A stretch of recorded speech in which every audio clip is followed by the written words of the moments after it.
A verdade é que, apesar de na minha família existirem muitas histórias, eu nunca imaginei que acabaria escrevendo para vocês contando uma experiência minha. Nunca tinha acontecido nada comigo, mas nesses últimos tempos acabei vivendo algo bastante estranho, que ainda não consegui encontrar uma explicação.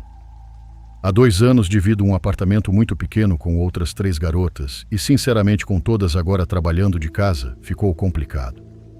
Virou um verdadeiro caos, para não dizer outra coisa. Foi então que recebi uma oferta da minha chefe que eu simplesmente não pude recusar. Ela estava na Colômbia com a família do marido e me disse que, se eu quisesse, poderia ficar na casa dela até o começo de julho, quando ela voltaria. Aceitei sem pensar 2 vezes. Sério, eu teria aceitado mesmo que fosse apenas um apartamento, desde que conseguisse descansar um pouco longe das pessoas com quem, às vezes, eu já não estava me dando tão bem. Então aceitei e fui para lá levando apenas uma mochila com roupas e meu computador, que era tudo o que eu precisava para continuar trabalhando. Quando cheguei, a senhora que fazia a limpeza da casa já estava me esperando. Ela não estava trabalhando naquele período, mas fez o favor de ir até lá para me entregar uma cópia das chaves. E apesar de eu já ter ido à casa 2 ou 3 vezes antes, nunca ela tinha me parecido tão bonita, tão enorme e tão espaçosa quanto naquele momento. Guardei minhas coisas em um dos quartos de cima e fui me jogar no jardim. Sério, fui simplesmente deitar e tomar sol pela primeira vez em semanas. Fiquei ali pensando que provavelmente nunca teria dinheiro suficiente para ter uma casa como aquela, mas que precisava aproveitar ao máximo aquela oportunidade. Acho que eu estava quase pegando no sono quando ouvi alguém mexendo em algumas coisas na cozinha, não muito longe dali, atrás de mim. Virei e achei que tinha visto a senhora que havia me entregado as chaves. Não me preocupei naquele momento, mas algum tempo depois, quando entrei na casa e percebi que ninguém mais havia entrado, fiquei um pouco desconcertada. Na minha cabeça eu tinha visto claramente alguém parado ali. Trabalhei por um tempo e depois confirmei o que minha chefe tinha me dito. Ela tinha deixado latas e comida congelada suficiente para que eu conseguisse passar uma semana inteira sem precisar sair, já que o lugar fica longe de tudo. Preparei algo para comer e depois subi para tomar um longo banho de banheira, aproveitando aquele momento para relaxar. Como eu tinha colocado música, no começo não percebi um som que vinha da porta.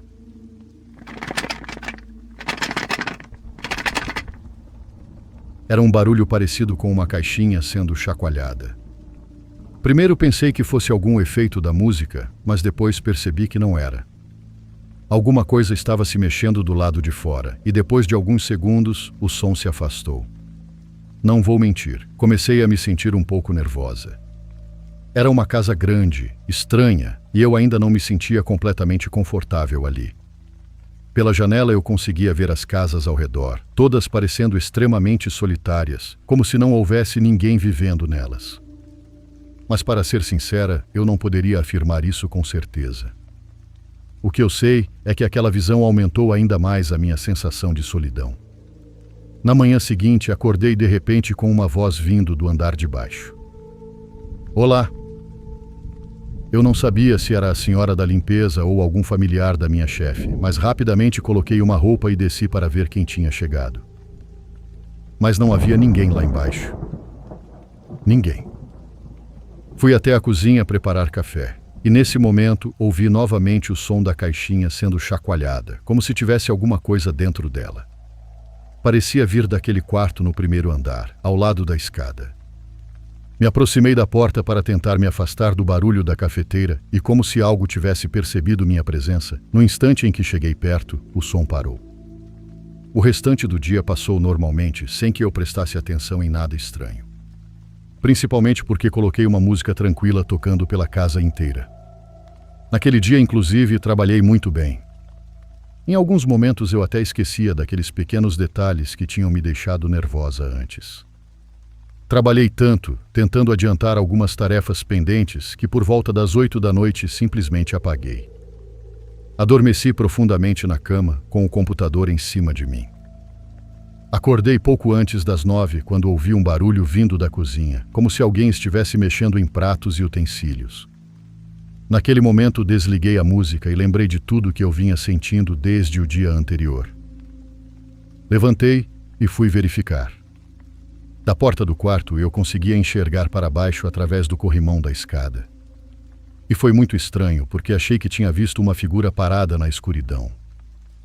Mas era algo muito sutil. Tão sutil que ficou evidente que provavelmente era apenas minha imaginação pregando uma peça em mim. Mesmo assim, por alguns instantes, eu senti um medo absurdo daquela figura. Uma figura nua, parada naquela escuridão da cozinha. Dei um passo para trás e, no momento em que fechei a porta do quarto atrás de mim, ouvi como se alguém tivesse corrido lá embaixo. Da cozinha até o quarto ao lado das escadas. E então a porta bateu com força. Eu não sei se alguma vez aconteceu algo paranormal com vocês, mas naquele momento eu fiquei completamente paralisada. Quieta. Congelada por alguns segundos. Parecia que tinha passado uma eternidade até eu conseguir reagir, mas na verdade foram apenas alguns instantes. Tranquei a porta, aumentei o volume da música e tentei dormir. Tentei por uns 30 minutos, mas não consegui. Então, naquela hora, peguei minhas coisas e saí correndo para a rua. De lá, para meu melhor amigo, que atravessou a cidade inteira para ir me buscar.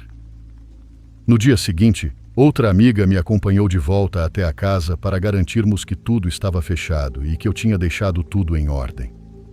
Obviamente, fiquei com vergonha de contar para minha chefe o que tinha acontecido, então não falei com ela durante todo aquele dia. No dia seguinte, quando eu já tinha voltado para o conforto da desconfortável rotina do meu pequeno apartamento, pensando que ainda estava naquela casa, minha chefe me enviou uma mensagem bastante curiosa. Alma, meu marido insiste que eu te diga uma coisa. Ele se sente muito incomodado com o quarto que fica ao lado das escadas. Ele nem consegue entrar lá. Ele diz que existe uma senhora ali. São apenas ideias dele. Mas ele não vai me deixar em paz enquanto eu não te avisar sobre isso. Cuide-se, viu? Fiquei completamente gelada quando li aquela mensagem. Não tive coragem de contar a verdadeira razão pela qual deixei a casa. Não sei se deveria.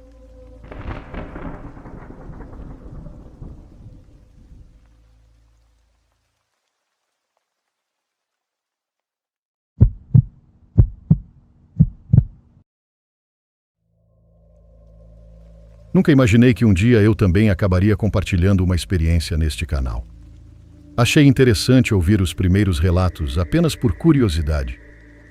Mas, se vou ser sincera, nunca fui muito fã de histórias de terror. Tenho medo demais dessas coisas. Enfim, tudo isso aconteceu quando um dos meus tios vendeu uma casinha para o meu pai por um preço muito abaixo do normal. Ela ficava em um daqueles bairros afastados da cidade, onde algumas ruas ainda estavam começando a ser asfaltadas. A casa tinha saído praticamente de graça. Meu pai viu ali a oportunidade de deixar de pagar aluguel e investir em um terreno próprio, que certamente se valorizaria quando toda a infraestrutura chegasse ao bairro. Na verdade, o lugar já tinha praticamente tudo. Já havia internet e várias pessoas tinham construído casas muito bonitas, algumas com 2 andares e até bem luxuosas. O que denunciava que aquele bairro ainda era novo eram apenas as ruas e a pequena estrada de mão dupla que dava acesso ao local. Isso e o fato de que todas as noites, assim que escurecia, o bairro simplesmente morria. Era como se fosse um pequeno vilarejo que de alguma forma tivesse sido colado à cidade. Pouco tempo depois de nos mudarmos, 2 rapazes da vizinhança começaram a puxar conversa comigo. Eles sempre apareciam para me acompanhar quando me viam indo até o mercado ou caminhando para pegar o transporte rumo à escola. A verdade é que eu não me incomodava. Um deles era muito bonito e bastante reservado. O outro não era tão bonito, mas era extremamente simpático e carismático. Os 2 eram os mais populares entre os poucos jovens que moravam naquela região, e todos se conheciam. Talvez tenha sido justamente por isso que as outras garotas do bairro começaram a me olhar com maus olhos.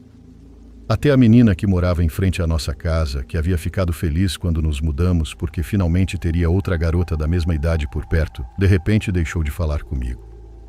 Depois começaram a acontecer noites muito estranhas. Meus pais acordavam assustados no meio da madrugada, jurando que havia alguém andando pelo quintal. Tinham certeza de que alguém havia invadido o terreno. Eles sempre saíam para verificar, mas nunca encontravam ninguém. Até que depois de algumas dessas noites encontramos alguma coisa. Sempre pela manhã apareciam objetos estranhos espalhados pelo quintal. Eram pequenas figuras de madeira, bonequinhos, triângulos, círculos com cruzes desenhadas no meio e outros símbolos que ninguém entendia. Para nos sentirmos mais seguros, adotamos 2 cachorros velhinhos.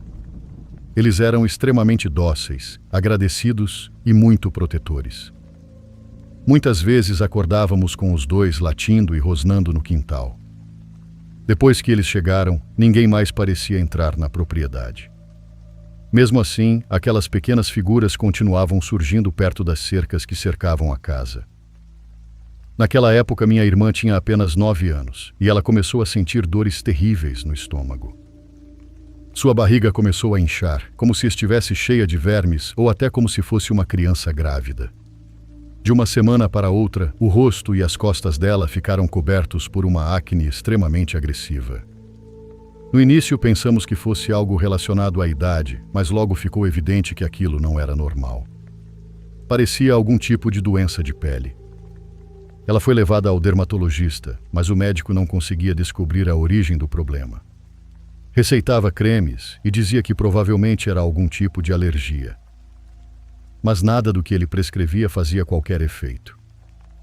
Foi nessa época que tive um sonho muito estranho. No sonho, uma mulher chamava por alguém do lado de fora da nossa casa.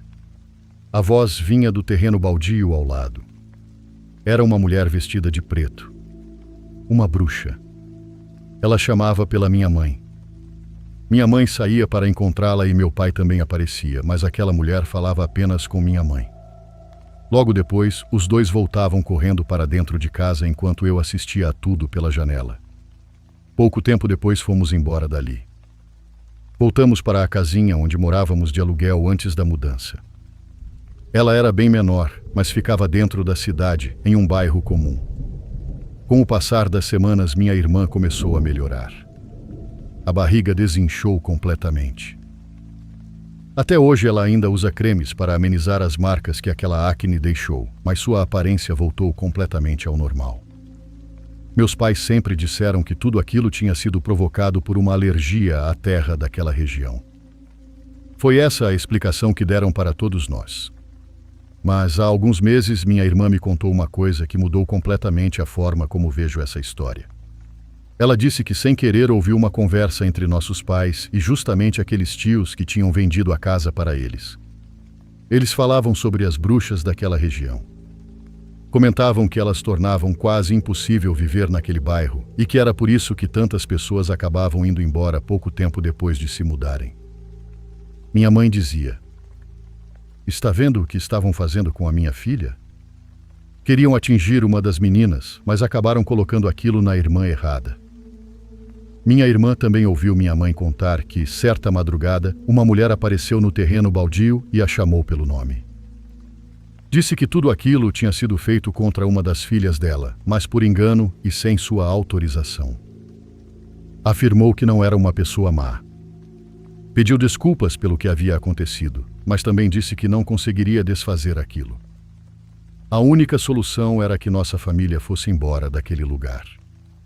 O mais assustador é que a descrição daquela cena que minha irmã ouviu da boca da minha mãe era exatamente igual ao sonho horrível que eu tive naquela época. Desde então já não tenho certeza de mais nada. Só sei que fico muito feliz por não morar mais naquela colônia solitária.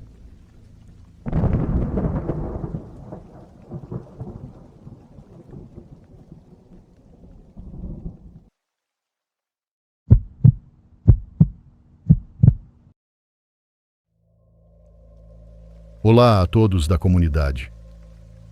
Vou contar uma história curta, mas que apesar da simplicidade, ainda é muito difícil para mim relembrar. Meus primos e eu somos fãs do canal de vocês, e na verdade de tudo o que envolve terror. Sempre que nos reunimos, adoramos contar histórias novas, comentar casos que descobrimos ou pedir para nossa avó repetir aqueles relatos que já ouvimos dezenas de vezes sem nunca nos cansarmos. Foi justamente em uma dessas aventuras, procurando alguma experiência para contar, que resolvemos ir até um pequeno lago que naquela época estava quase completamente seco. Ele ficava a alguns quilômetros da cidade onde meus avós moravam. Diziam que nas férias anteriores 2 pessoas haviam se afogado naquele lago, quando o nível da água ainda era alto. Os corpos, porém, nunca foram encontrados. O acesso ao local era muito difícil e as autoridades simplesmente não se preocuparam em resgatar cadáveres que ninguém reclamava. O pessoal do povoado dizia que quando o nível da água baixasse, não seriam apenas os corpos que apareceriam, mas também suas almas. As almas penadas finalmente seriam libertadas. Eu sei que parece uma história meio absurda, mas o que nós queríamos mesmo era viver a aventura de ir até aquele lugar. Como vocês podem imaginar, aparentemente não aconteceu nada. Apesar disso, o ambiente era muito estranho. Eram dias extremamente frios, daquele frio que só existe nas serras, mas ao mesmo tempo o clima era muito seco. Começava a anoitecer, não havia lua, e voltar depois de escurecer seria complicado. Então resolvemos iniciar o caminho de volta assim que o céu começou a perder a claridade. Para chegar até o lago, havíamos passado por um pequeno cemitério muito antigo, com apenas algumas sepulturas. Não era um lugar agradável de atravessar, por isso começamos a discutir se passaríamos por uma trilha ao lado, no meio do mato, ou se cortaríamos caminho atravessando o cemitério. No fim das contas, aquilo também seria uma aventura, e era exatamente isso que estávamos procurando.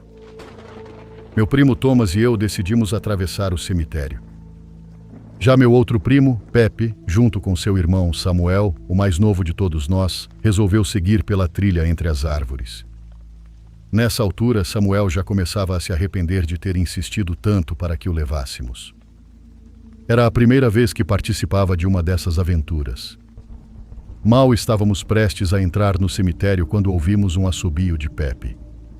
Era um assobio muito característico, que ele sempre fazia quando queria nos avisar de alguma coisa. Viramos na direção dele e vimos que fazia sinais desesperados para nos abaixarmos e irmos até onde eles estavam. No começo pensei que ele estivesse tentando nos assustar, mas resolvemos obedecer, porque não fazíamos ideia do que ele tinha visto. Fomos agachados até alcançá-los. Samuel estava completamente pálido, suando frio e de costas para o cemitério. Parecia incapaz até de olhar para trás. Perguntamos a Pepe o que estava acontecendo. Ele apontou para o centro do cemitério, na direção de um túmulo com uma cruz quebrada que já havia chamado nossa atenção quando passamos por ali mais cedo. Mandou que olhássemos com atenção. Havia alguém sentado sobre a sepultura. Naquela hora já estava escuro demais para enxergarmos direito. A única coisa visível era uma grande mancha escura. Thomas disse que aquilo não era uma pessoa, que não era nada, apenas uma sombra. Eu me aproximei de Samuel para ver como ele estava. Foi então que senti alguém me puxar com força. Sem entender o motivo, todos nós começamos a correr o mais rápido que nossas pernas permitiam. Eu gritava perguntando o que estava acontecendo, por que estávamos correndo, mas Thomas e Pepe não respondiam. Eles apenas continuavam nos puxando, sem diminuir a velocidade. Foi nesse momento que ouvi algo. Eu juro. Algo que eles não ouviram. Era o som de um bater de asas, mas muito forte, como se uma ave gigantesca tivesse passado voando em altíssima velocidade, bem ao meu lado. Juro que senti até o vento provocado pelas asas. Mesmo assim, eles continuaram correndo. Só paramos quando chegamos à estrada que levava de volta ao povoado. Ali tivemos muita sorte. A caminhonete de um vizinho da minha avó passou por nós e fizemos sinais para que parasse. Quando o veículo finalmente parou, vimos que quem dirigia era Jerônimo, um menino que sinceramente não devia ter mais de 10 anos de idade. Pedimos uma carona e ele deixou que subíssemos. Pepe e Thomas pularam para a carroceria. Samuel e eu fomos na cabine. Eu não conseguia parar de olhar para Jerônimo acelerando pela estrada de terra, mal conseguindo enxergar por cima do volante. Ele parecia assustado, mas não por causa de alguma coisa que tivesse visto. Estava assustado conosco. Perguntava o tempo todo se estava tudo bem. Criamos coragem para contar o que havia acontecido. Ele nos deixou na casa da minha avó e saiu acelerando até o fim da rua, onde sua família morava. Minha avó ainda não tinha chegado, então aproveitei para perguntar aos meus primos que diabos tinha acontecido. Foi então que Thomas respondeu. Tinha alguém naquele cemitério. Aquela mancha realmente era uma pessoa. Eu também achei que não fosse, mas era. Só que não era exatamente uma pessoa. Era alguma coisa que estava sentada sobre o túmulo e de repente levantou e olhou na nossa direção. Quando ficou de pé, vimos que era gigantesca.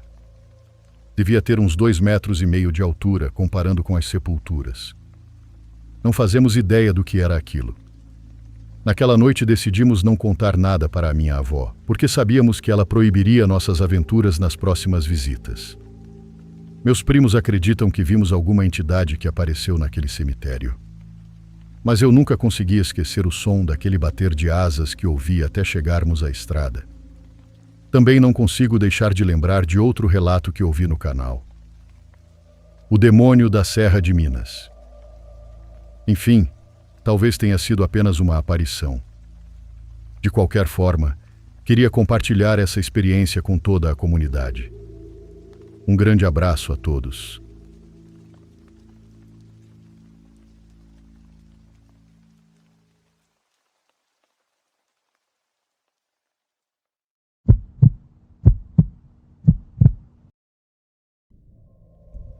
Eu ouço histórias estranhas o tempo todo, mas nunca imaginei que um dia teria uma minha para contar.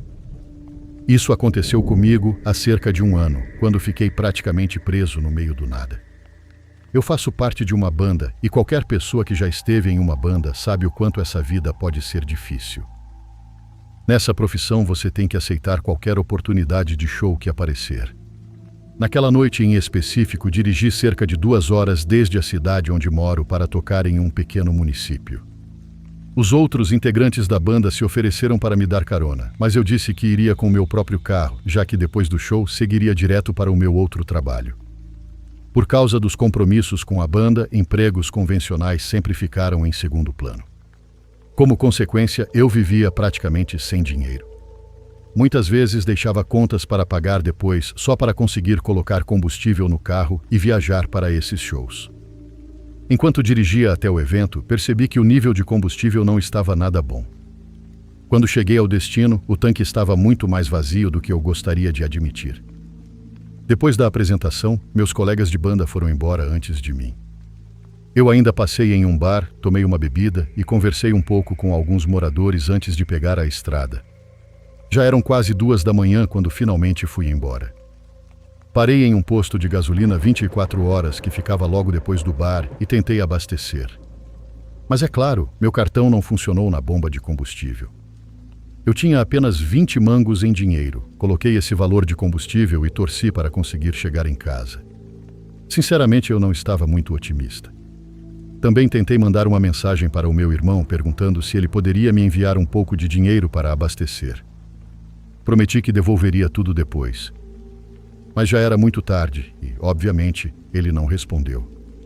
Comecei a longa viagem de volta para casa. Como era de se esperar, não consegui ir muito longe. O combustível acabou e eu ainda tinha quase 1 hora de estrada pela frente. Fiquei parado no acostamento tentando descobrir o que fazer. O sinal do meu celular era péssimo, mas talvez eu conseguisse conexão se saísse do carro e procurasse um ponto melhor.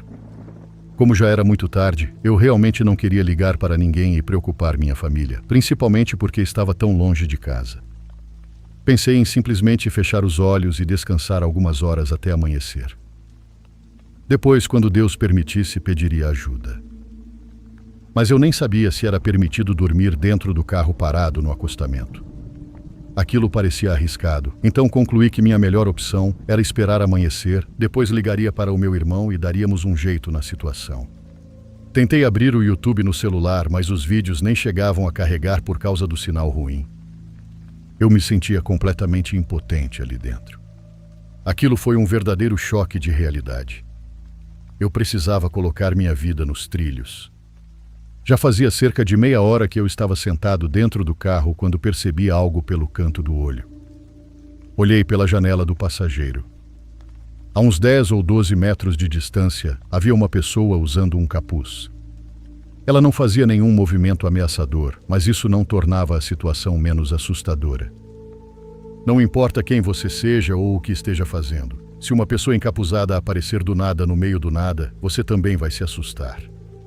A primeira coisa que fiz foi conferir se as portas estavam trancadas. Depois continuei observando aquela figura misteriosa. Só desviava o olhar para conferir todos os espelhos e o entorno do carro, tentando descobrir se havia mais alguém escondido por perto. Não havia ninguém. Nenhum carro. Absolutamente nada. Apenas aquela pessoa encapuzada. Quando olhei novamente para ela, percebi que estava caminhando lentamente em direção ao meu carro. Lentamente demais, de uma forma quase sobrenatural. Nunca me senti tão impotente na vida. Eu estava dentro de um carro, mas não podia simplesmente ir embora. Era como estar preso em areia movediça. Depois de algum tempo, aquela pessoa já estava a poucos passos do veículo. Eu não conseguia enxergar muitos detalhes por causa da escuridão, mas percebi que era uma mulher jovem. Devia ter pouco mais de 20 anos. Mesmo com todas as janelas fechadas, tentei gritar, perguntando se ela precisava de ajuda ou se estava tudo bem. Ela não respondeu. Apesar do medo, ainda me sentia relativamente seguro por estar dentro do carro trancado. Quando chegou a poucos metros de distância, ela parou de se aproximar. Ficou apenas parada ao lado do carro. Foi o momento mais perturbador da minha vida. A cada minuto eu voltava a perguntar se ela precisava de ajuda. Como antes, nenhuma resposta. Pode parecer loucura, mas tentei simplesmente ignorá-la. Eu estava preso no acostamento, o carro não funcionava, meu celular praticamente não tinha sinal e eu não tinha a menor intenção de sair do veículo. Então resolvi fingir que ela não existia. Comecei a cantar algumas músicas e ensaiar mentalmente alguns acordes, enquanto aquela mulher estranha permanecia ali, parada. Ignorá-la acabou sendo muito mais difícil do que imaginei. Eu não suportava mais aquela sensação horrível. Acho que tentei falar com ela umas 10 vezes e por fim resolvi gravá-la. Abri a câmera do celular e apontei para a janela, mesmo sabendo que estava escuro demais. No instante em que comecei a gravar, a mulher avançou de repente. Ela começou a bater violentamente na porta do passageiro e tentou abrir a maçaneta. Eu gostaria de ter continuado gravando, mas entrei em pânico e deixei o celular cair no chão do carro. Parecia que ela estava rosnando ou emitindo algum tipo de grunhido. Era um som muito estranho, quase desumano. Tudo aconteceu muito rápido. Mesmo assim, tentei observá-la melhor enquanto golpeava a porta. Ela realmente parecia apenas uma garota comum de cabelos loiros. Não tinha aparência monstruosa nem demoníaca, mas eu não ia esperar aquela mulher quebrar o vidro e tentar arrancar meu rosto. Peguei o celular que estava no chão, peguei as chaves, depois alcancei meu violão que estava no banco traseiro. Respirei fundo, destranquei a porta e corri o mais rápido que consegui pela estrada. Enquanto corria, olhei para trás. A mulher não estava me perseguindo. Parei por um instante e voltei a olhar. Ela apenas caminhava na minha direção. Não corria atrás de mim, nem tentava entrar no carro, apenas seguia andando na mesma direção que eu. Gritei mais uma vez perguntando o que ela queria. Nenhuma resposta. Ela apenas continuou caminhando. Aquilo foi suficiente para mim. Virei as costas e corri o mais rápido que minhas pernas permitiam. Lembrei que antes de entrar naquele enorme trecho vazio da estrada, havia passado por uma pequena cidade. Decidi correr naquela direção até amanhecer. Depois pediria ajuda. Hoje percebo que poderia simplesmente ter chamado a polícia a qualquer momento, mas por mais idiota que isso pareça na hora, não me pareceu uma situação para ligar para a polícia. De onde eu venho, a gente evita chamar a polícia sempre que possível. Eu sei que isso é uma maneira ignorante e teimosa de pensar, mas é assim por lá.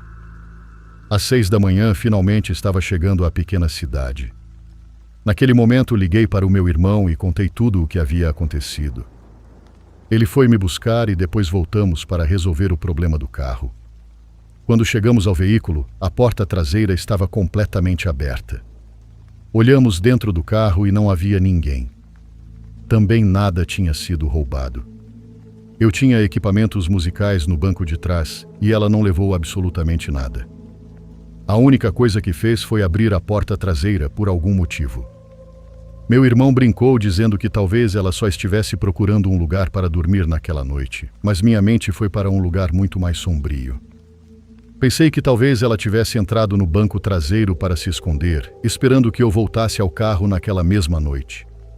Obviamente nunca mais vi aquela mulher, e esse é um daqueles acontecimentos para os quais provavelmente nunca terei uma resposta definitiva.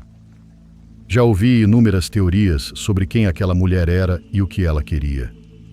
Todas fazem algum sentido. No fim das contas, acredito que fosse apenas uma mulher andarilha muito estranha que, por coincidência, estava vagando justamente naquela região onde fiquei preso. Prefiro nem pensar no que poderia ter acontecido se ela tivesse conseguido entrar no carro. Mas olha, aprendi uma lição com tudo isso. Hoje sempre me certifico de ter combustível suficiente para chegar ao meu destino, porque nunca mais quero ficar preso no acostamento de uma estrada no meio da madrugada.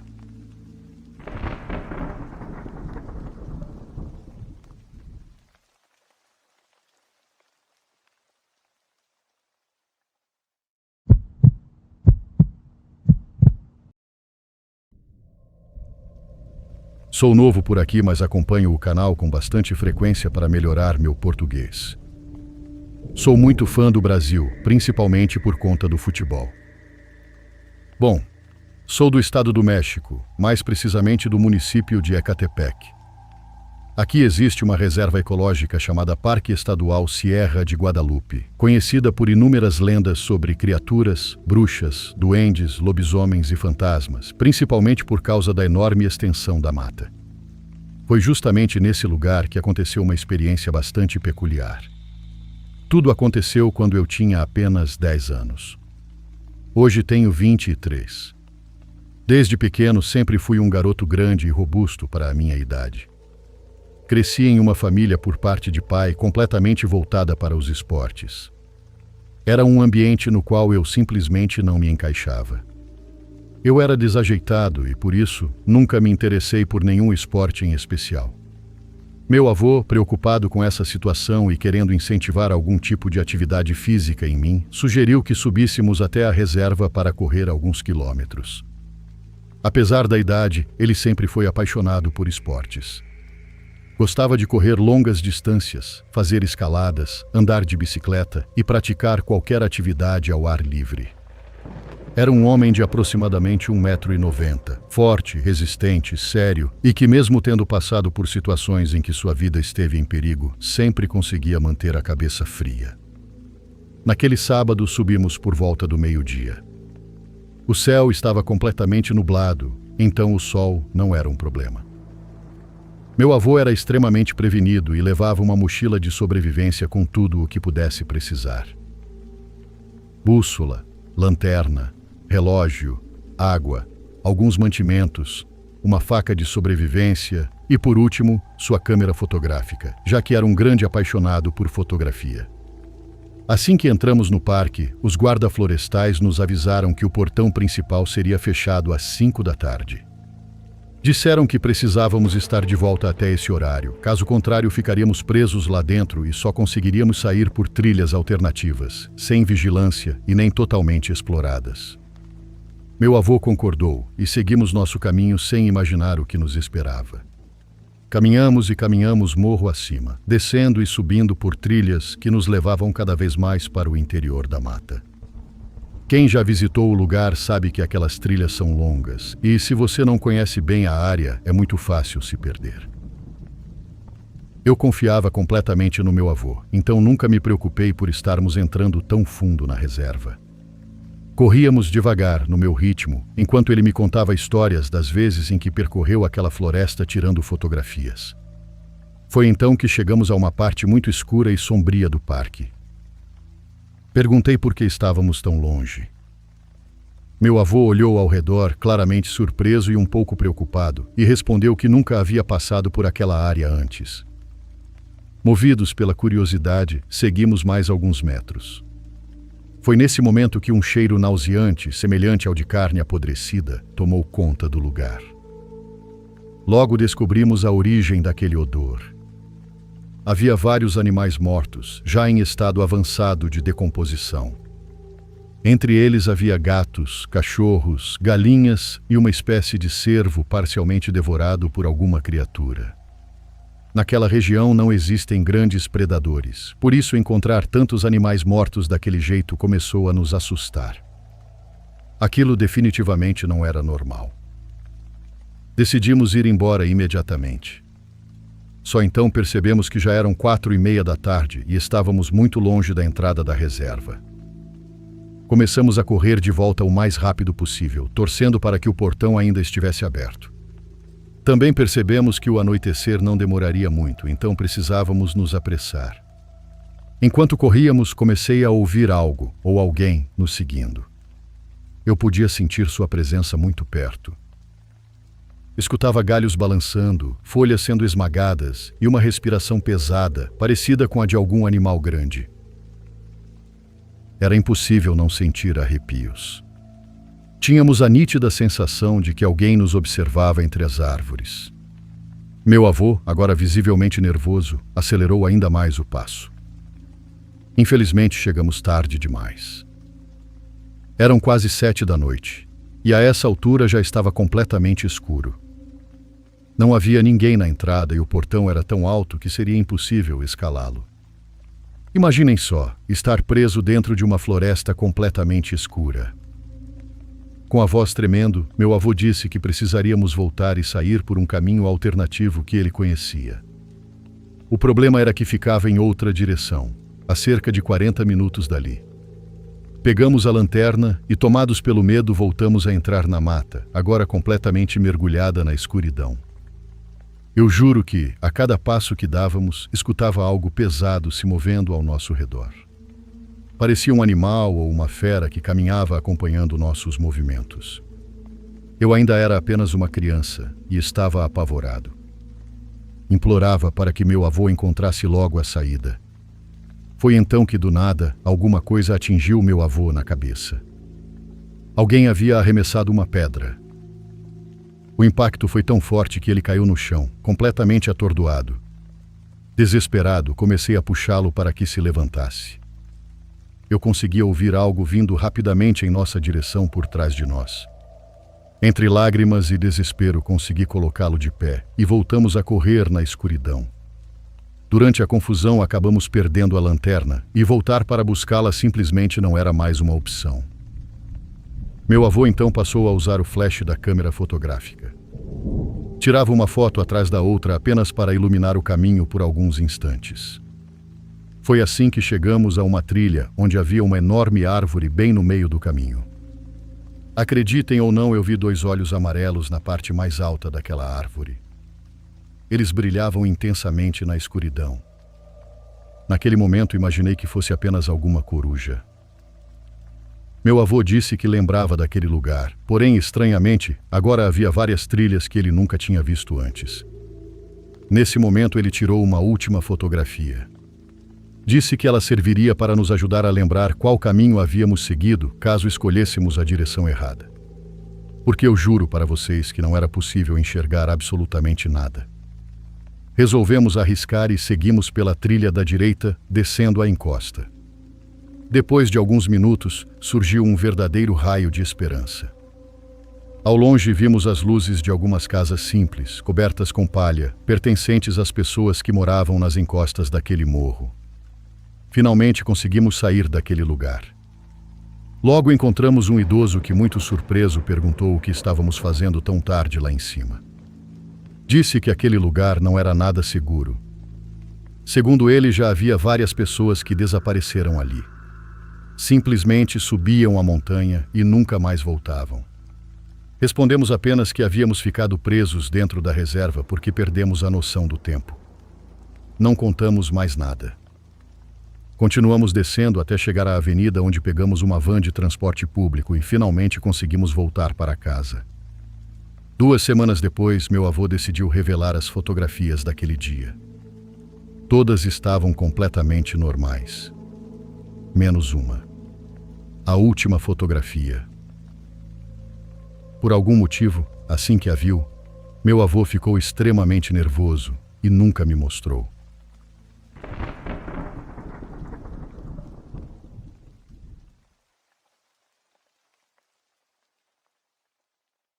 Por favor, curta e se inscreva se você estiver gostando. Agora continuamos.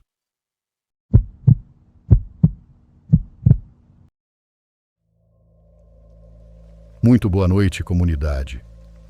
Agradeço a todos que tornam este canal possível. Eu o escuto todas as noites, mesmo quando não há vídeos novos, junto com minha mãe e minha irmã. E foram justamente elas que me incentivaram a compartilhar com vocês a seguinte história. Aconteceu há 10 anos, quando eu era apenas uma criança, mas todos os envolvidos ainda se lembram muito bem do que aconteceu. É uma daquelas experiências das quais você não consegue escapar, por mais que tente esquecê-la. Tudo começou com a morte de uma das irmãs da minha avó. Ela era uma senhora muito generosa e durante sua vida ajudou muitas pessoas. Por isso, quando faleceu, familiares vieram de todos os lugares. Parentes cuja existência eu nem sequer conhecia apareceram. A igreja também ficou cheia de pessoas que simplesmente eram gratas a ela e queriam prestar suas homenagens e condolências à família. As cerimônias foram realizadas em uma igreja, não em uma funerária. Era a igreja na qual minha tia havia colaborado durante os últimos anos de sua vida. Minha irmã mais velha estava ajudando minha mãe em tudo. Elas eram das mais fortes da família. Todos os outros pareciam abalados demais e não conseguiam lidar com aqueles detalhes legais e organizacionais nos quais ninguém pensa, até que a morte se aproxime. Eram apenas 7 horas da noite. Já estava escurecendo, mas eu estava acordada desde o dia anterior e completamente exausta. Meu primo Lúcio e minhas primas Jennifer e Alessandra também estavam. Tínhamos praticamente a mesma idade e estávamos deitados em um dos últimos bancos da igreja. Foi então que minha avó entrou acompanhada por uma senhora que eu não conhecia. Ela não a apresentou, era uma prima dela e aparentemente uma pessoa muito próxima da irmã que havia acabado de falecer. Parecia muito gentil, embora pela idade fosse uma daquelas senhoras que carregavam o luto até no rosto, coberto por um fino véu preto. "Vocês já estão muito cansados?" perguntou. Respondemos que sim. Ela então nos disse que sua casa ficava a cerca de 10 ruas dali. Se quiséssemos, poderíamos ir descansar um pouco, tomar banho caso precisássemos e depois voltar. Explicou como chegar até lá e Lúcio perguntou se era tal casa no final da rua. Ela respondeu que sim. Acontece que Lúcio, que morava naquele bairro, já conhecia a casa sem saber que um parente distante vivia ali. "Então nós vamos", respondeu ele. Começou a juntar nossas coisas enquanto nós tentávamos despertar. Minha avó dizia que também poderíamos dormir em alguns dos carros dos meus tios, mas Lúcio nem quis ouvir argumentos. A senhora lhe entregou as chaves e poucos minutos depois já estávamos caminhando pelas ruas escuras em direção àquela casa. Tentávamos acompanhar o passo de Lúcio, que parecia até desesperado para chegar. "Você está apertado para ir ao banheiro ou o quê?" perguntei. "Não. É que essa casa é famosa. Ela nem parece fazer parte deste bairro. Parece antiga e é enorme. Meus amigos dizem que moram bruxas lá dentro. Nunca imaginei que fosse conhecê-la por dentro." Foi isso que ele respondeu. Quando chegamos à rua, vimos a casa ao fundo e entendemos imediatamente toda aquela empolgação e também os rumores. Enquanto Lúcio lutava para abrir o grande portão que dava para a rua, Jennifer e eu vimos uma das cortinas do segundo andar se mover, como se alguém tivesse acabado de olhar pela janela. Mas apenas as luzes do primeiro andar estavam acesas. "Não subam!" avisei. Quando entramos, parecia que havíamos entrado em um conto ou em um filme antigo. Um cheiro de poeira dominava o ambiente e chegava a incomodar ao respirar. Jennifer e eu nos jogamos na sala assim que vimos aqueles sofás que pareciam nos chamar.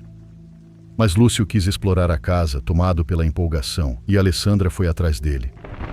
Não me lembro se repetiu o aviso para que não subissem. Acho que apenas pensei nisso. A verdade é que assim que toquei o sofá, fui vencida pelo cansaço. Meus olhos simplesmente se fecharam. Lembro de ouvir Lúcio caminhando pela casa, talvez pelo segundo andar, ou talvez eu tenha sonhado. Mas o vento que começou a soprar lá fora fez tudo adquirir a atmosfera de um verdadeiro filme de terror. Jennifer estava deitada à minha frente, mas quando abri os olhos cerca de 10 minutos depois, ela não estava mais lá. Olhei ao redor procurando por ela. Por um instante pensei vê-la próxima à janela da sala, mas do lado de fora da casa. Não sei se realmente havia uma figura ali, ou se era apenas um jogo de sombras. O que mais chamou minha atenção foi um sussurro que parecia pronunciar meu nome, escondido entre o vento que atravessava a casa. Me levantei para procurar meus primos. Foi então que ouvi passos correndo no andar de cima e alguém entrando em um dos quartos para se esconder. Subi as escadas irritada. Eu havia dito especificamente para não fazerem aquilo, mas lá em cima estava completamente escuro. Eu sabia que estavam preparando uma brincadeira. Sabia que a qualquer momento, especialmente Lúcio, iria saltar para me assustar e depois rir de mim. Vi uma porta se mover. Me aproximei. Havia uma chave na fechadura. Eu tinha certeza de que eles estavam lá dentro. Podia ouvi-los respirando. Podia ouvi-los rindo. De repente fechei a porta, girei a chave, retirei da fechadura e comecei a rir, zombando deles, enquanto ouvia uma das minhas primas reclamar lá dentro. Então desci correndo, ainda rindo. Mesmo brincando, a escuridão daquele segundo andar me assustava. Mas quando cheguei ao térreo, meus primos estavam me esperando ao pé da escada. Desce daí, Michele, tem alguém lá em cima. No instante em que ouvi aquilo, senti um enorme mal-estar. Não por medo, mas porque quando chegamos à casa, eu realmente tinha visto alguém na janela. Bom, eu não sabia quem morava com aquela senhora. Corri para recolocar a chave na porta, abrir e pedir desculpas a quem quer que eu tivesse trancado. Quando introduzi a chave na fechadura, uma mão segurou meu braço. Era Lúcio. Ele se aproximou e sussurrou bem devagar no meu ouvido. Não abra. A senhora mora sozinha. Olhei para ele. Ele havia acabado de me dizer que havia alguém lá em cima, mas não estava falando de uma pessoa. Descemos correndo e já estávamos prestes a ir embora quando um dos meus tios chegou. Ele também pretendia dormir um pouco ali. Percebeu que estávamos assustados e nos preparando para sair. Então disse: "Não liguem para isso. Não acontece nada. É uma casa assombrada como qualquer outra. Durmam um pouco que vai ficar tudo bem." Apesar de eu voltar a ouvir aquele sussurro misturado ao vento, conseguimos descansar até as 2 da madrugada, quando retornamos à igreja com meu tio. Mas não sei o que teria acontecido se tivéssemos permanecido naquela casa a noite inteira.